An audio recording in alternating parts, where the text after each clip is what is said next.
एक रोज सब शिष्यों को लेकर ऐसे रास्ते से निकले जहां लाल ही लाल पड़े थे, लाल और हीरे। तो जिन्हें माया की तृष्णा थी, खूब बटोरा, लाल हीरे इकट्ठे किए, घर आकर आराम से बैठे। अब सत्संग में जाने की क्या जरूरत है, क्या आवश्यकता, जो चाहते थे मिल गया। सत्संग से छुट्टी हो गई। उसके बाद अन्य शिष्यों को लेकर महाराज जी फिर घूमने निकले। ऐसी जगह पहुंचे जहां बहुत सुंदर युवतियां थीं, सब शादी करने के लिए तैयार थीं। बोले किसे किसे शादी करनी है। बहुत से तैयार हो गए, वहां पर उनकी छुट्टी हो गई, सत्संग खत्म। बहुत से तैयार हो गए, कामनी कांचन वाले तो खत्म हो गए। अब बहुत सुंदर सुंदर लोग बच गए, बहुत बढ़िया लोग, जिन्हें परमात्मा से मोहब्बत थी, दूसरे किसी चीज से लगाव नहीं था। ऐसे प्यारे प्यारे लोग रह गए। अब उनकी छटनी कैसे हो? छटनी तो करनी है। क्या हुआ? व्यास नदी के किनारे बैठे थे महाराज। उनके 10-12 शिष्य जो रह गए थे चारों तरफ बैठे थे। उनमें से छटनी कैसे हो? महाराज ने देखा वहां नदी के ऊपर एक लाश बहती हुई नजर आ रही है। तो महाराज ने कहा कि भाई देखो, वो मेरा सबसे प्यारा शिष्य होगा जो व्यास नदी में कूदे, मुंह से पकड़कर उस लाश को खींचे लाए, दांतों से उसके कपड़े फाड़े और उस मुर्दे का मांस मुझे अपने मुंह से निकाल कर खिलाए। अब तो सब चौंक गए कि ये क्या हो गया महाराज जी को। महाराज सठिया गए, उनका दिमाग खराब हो गया, उल्टी बातें करने लग गए। ऐसे विचार सबके मन के अंदर आने शुरू हो गए। महाराज ने एक एक करके इशारा किया, गर्दन नीची, इशारा गर्दन नीची, इशारा गर्दन नीची, और अंगद देव जी की तरफ इशारा किया। तो तपाक से उन्होंने अपने कपड़े उतारे, छलांग मारी, व्यास नदी में कूद गए और दांतों से लाश पकड़ कर लाए। लाश को दांतों से खींचकर किनारे पर ले आए। अब गुरु महाराज के सामने लाकर पटक दी। दांतों से कपड़ा हटाया, दांत मारा काटने के लिए, तो मांस नहीं था। हलवा था तो मुंह में हलवा आ गया, बड़ा ही स्वादिष्ट हलवा।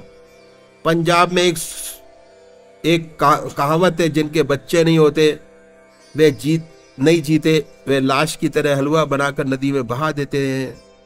वह हलवा आ रहा था, बना हुआ था। गुरु नानक देव जी ने कहा कि इसमें तो मेरा और तेरा हिस्सा है और किसी का हिस्सा नहीं। श्रद्धा और विश्वास की बात जब आती तो अक्सर कहा करते थे, अगर तेरा गुरु कहे कि नमाज के पढ़ने के कपड़े को शराब में रंग दे तो रंग दे। वे बेहतर जानता है कि तेरे लिए क्या ठीक है क्या ठीक नहीं। लेकिन ये स्टेज आखिर की है। पहले मैंने बता दिया, ये उनके लिए है, सबके लिए तो नहीं है। पहले बीज मंत्र, उसके बाद कीलक मंत्र, उसके बाद शक्ति मंत्र। सेवा करो, दूसरे को रोशनी दो, प्रकाश बचाओ, अपने आप को बढ़ाइए इस रास्ते पे।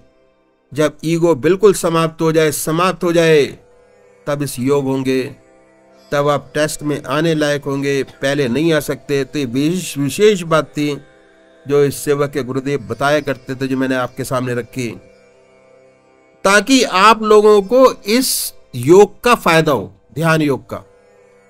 और ये अष्टांग योग का लास्ट चैप्टर है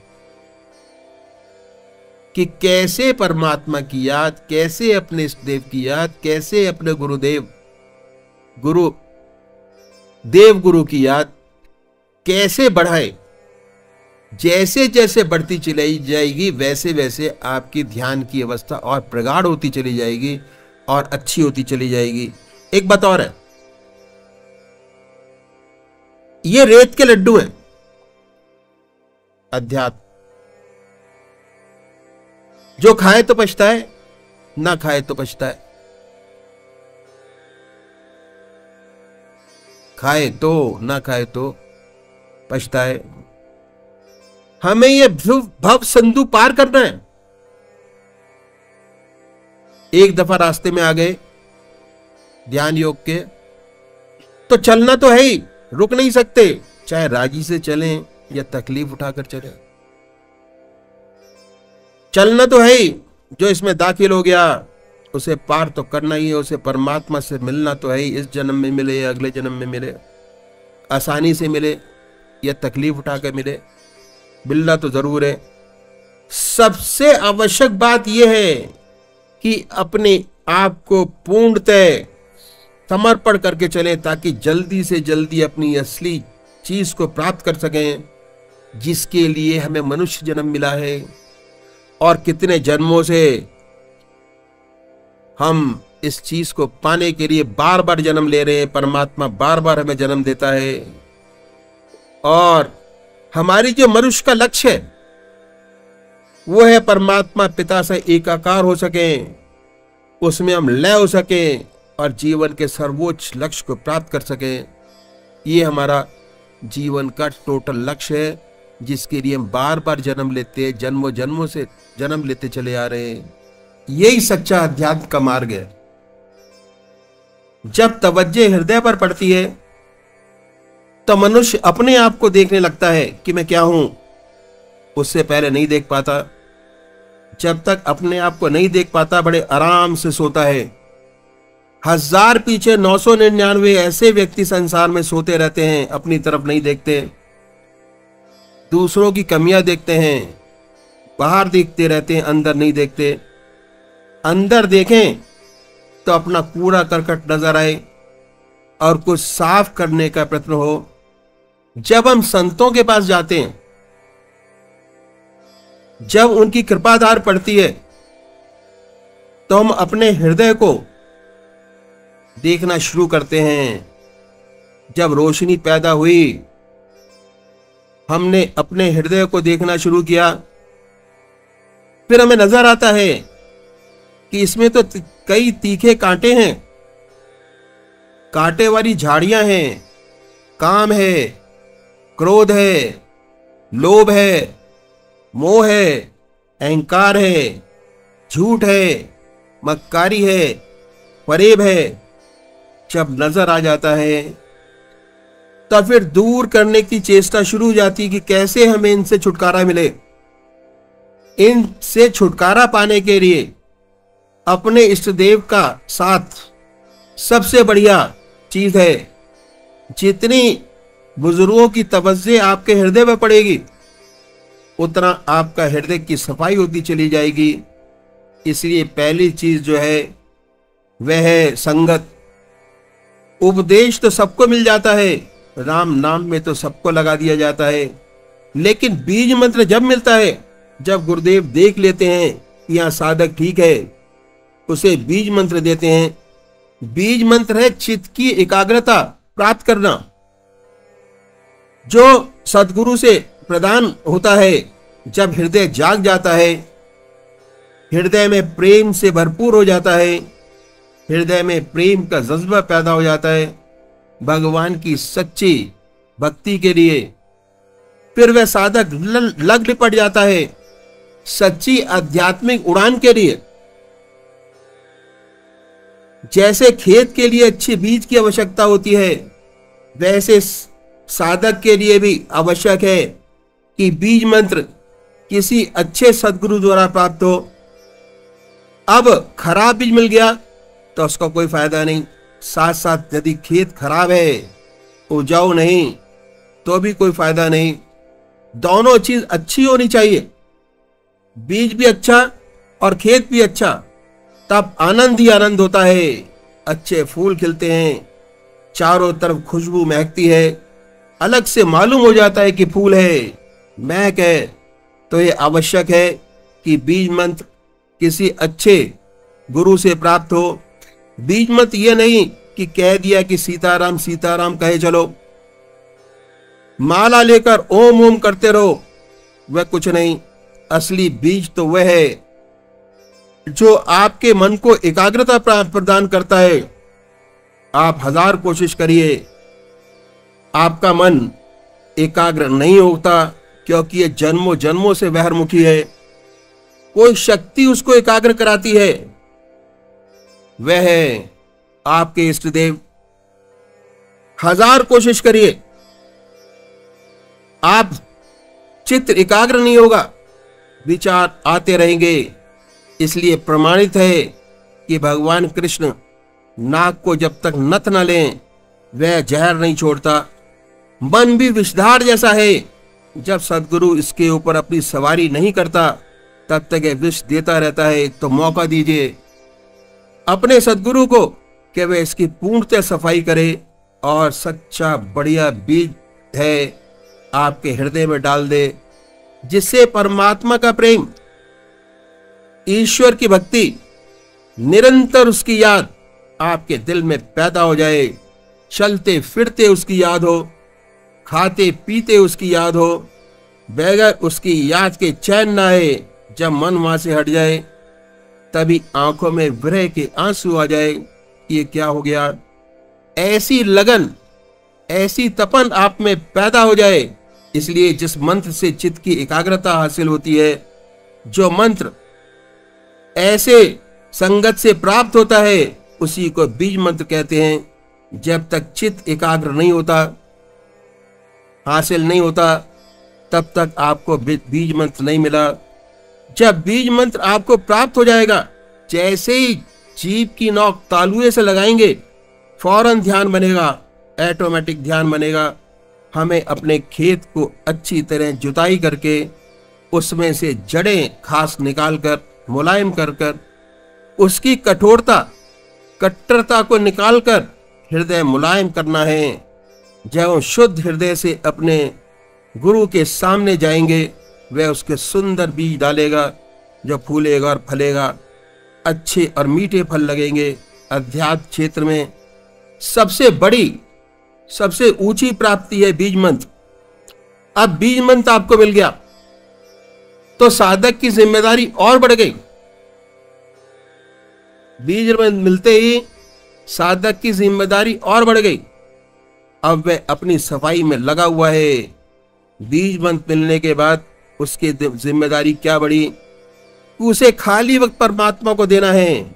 हम लोग गृहस्थी हैं, सारा समय तो ईश्वर को दे नहीं सकते। हाँ, जब हमारे पास कोई काम नहीं, वह समय तो हम दे ही सकते हैं। इसके अतिरिक्त कुछ हमारे नित्य प्रति के कार्य हैं जिनमें बुद्धि की अधिक आवश्यकता नहीं पड़ती। उन नित्य कर्म के साथ साथ किसी फिल्म धुन गुनगुनाने के बजाय परमात्मा के नाम को ले सकते हैं, क्योंकि अब हमारी जिम्मेदारी और बढ़ गई। अब तो उस परमात्मा के नाम को छोड़ना ही नहीं चाहिए। जीभ को तालुए से लगाइए और प्रभु की याद में निरंतर डूबे रहें। संसार के काम भी करते चलें, दस्त बकार, दिल बेहार, हाथ पैर काम करें, बुद्धि काम करे, लेकिन हृदय परमात्मा की याद में बर्फ की तरह पिघलता रहे। अब क्या होता है, जैसे प्रभु की याद करते हैं तो हमारा चित्त, हमारा मन एकाग्र होना शुरू हो जाता है। हमारी प्राण वायु का जो संबंध है वह चित्त की एकाग्रता से घनिष्ठ संबंध है। जैसे जैसे परमात्मा का चिंतन होता है, वैसे वैसे हमारी प्राणवायु ऊर्ध्वगामी होती चली जाती है। हम जितना दुनिया का चिंतन करते हैं, कामनी कांचन का चिंतन करते हैं, हमारे प्राण गुदाओं और जंगाओं की तरफ जाते हैं। लेकिन परमात्मा चिंतन में प्राण ऊर्ध्वगामी होते चले जाते हैं और धीरे धीरे जैसे प्रभु की याद बढ़ती चली जाती है, वैसे वैसे प्राणों की गति ऊपर की ओर चलती चली जाती है और एक दिन आज्ञा चक्र पर स्पंदन होना शुरू हो जाता है। आज्ञा चक्र पर भावों के बीच वाइब्रेशंस होते हैं। ध्यान करते हैं हृदय चक्र पर और ध्यान लग जाता है आज्ञा चक्र पर। ऐसी स्थिति में अब हमें आज्ञा चक्र पर ही स्पंदन करना चाहिए और ध्यान करना चाहिए। लेकिन इस ध्यान में जो विशेष बात पैदा होने वाली है, आप गौर से सुने। हमारा मस्तक स्पंज की तरह है। जैसे स्पंज होता है, उसमें छोटे छोटे बहुत से छेद हैं। डॉक्टर लोग बेहतर जानते हैं। मेरे ख्याल से हजारों नर्व्स हैं, उसमें अनगिनत नर्व्स हैं, उनमें भी छेद हैं, स्पंज की तरह बताते हैं। अब हमारे हृदय पर जिन बातों का गहरा असर होता है उनकी याद हमारे मस्तिष्क पर इम्प्रिंट होती चली जाती है। तब मेमोरी का छिद्र दिमाग में बन गया। ऐसी बहुत से मेमोरी के छिद्र बनते हैं, कुछ छोटे कुछ बड़े। बचपन की सारी बातें हमें याद नहीं है, परंतु जो कोई ऐसी बात हो जिसका असर हमारे हृदय पर गहरा पड़ा हो, हमेशा याद रहती है। जितना गहरा संस्कार बना उतना गहरा छेद बना, उसकी मेमोरी स्टोर हो गई और कभी कभी फ्लेयर अप हो जाती है तो हमें पता चल जाता है, याद आ जाती है उसकी। जो छोटी बातें थी उसको हम भूल गए, जिनका हल्का संस्कार बना सब भूल गए, उनका हमें ध्यान नहीं। जब नाम हृदय से लेते हैं, संस्कार हृदय से याद करने से बनते हैं और हृदय पे वह संस्कार बनता है। संस्कार हमारी आंखों से बनता है, जिह्वा से बनते हैं। ज्यादातर संस्कार हमारी आंखों से बनते हैं। जैसे सेवक ने बताया, जितना गहरा संस्कार बना उतनी गहरी मेमोरी हमारे स्टोर होती चली गई। जब हम हृदय से परमात्मा की याद करते हैं, हमारे दिमाग में धीरे धीरे प्राणों की गति के साथ साथ जाप भी चलता रहता है। क्षण भर को फिर फूलते नहीं, धीरे धीरे हमारी प्राणवायु ऊपर मस्तिष्क में बैठती है, पूरे सर में फैलती है और याददाश्त के क्षेत्रों को और बड़ा करती चली जाती है। और एक दिन ऐसा आता है जब ये परिपक्व हो जाती है तो हमारे मस्तिष्क में चोटी के स्थान पर आर पार छेद हो जाता है। हिरण्यगर्भ अंडे जैसी शक्ल की चीज हमारे मस्तिष्क में है। ये छेद इस अंडे के आकार के हिरण्यगर्भ के आर पार हो जाता है और फिर प्रत्यक्ष अनुभव होता है। बड़ी आनंदमयी मीठी मीठी बूंदें यहां से चोटी के स्थान से कमर के पीछे गर्दन से होती हुई टपकती हैं। कमर के बीच में अमृत बूंदों के टपकने से बड़ा आनंद आता है। जब ये बूंद टपकती है तो शरीर का रोंगटा रोंगटा खड़ा हो जाता है। संसार के किसी भी भोग में इतना आनंद नहीं जितना इस बूंद के टपकने में है। इस बूंद के टपकने की एक और विशेषता है कि ये ताल के साथ टपकती है, विद इक्वल इंटरवल। अगर एक बूंद टपकी, उसके 30 सेकंड बाद दूसरी, 30 सेकंड के बाद तीसरी। इन बूंदों के टपकने से शरीर प्रकाश और आनंद से बढ़ जाता है। शरीर का रोंगटा रोंगटा खड़ा हो जाता है। ऐसी सुंदर इंटरनल अवस्था प्राप्त होती है। कबीर साहब बेगड़ पढ़े लिखे थे, लेकिन उनकी विद्या बड़ी प्रैक्टिकल थी। उन्होंने इस अवस्था का बड़ा सुंदर वर्णन किया है। उन्होंने कहा है, चुअत अमीरस भरत ताल, जहां शब्द उठत आसमानी हो, सूरत समानी सिंध में नहीं का कुछ जात बखानी हो। चुअत अमीरस, अमृत रस की बूंदें टपकती हैं इंटरनल शरीर के अंदर। अमृत से ज्यादा आनंद वाली कोई चीज नहीं। अमृत रस की वर्षा होती है। कैसे होती है?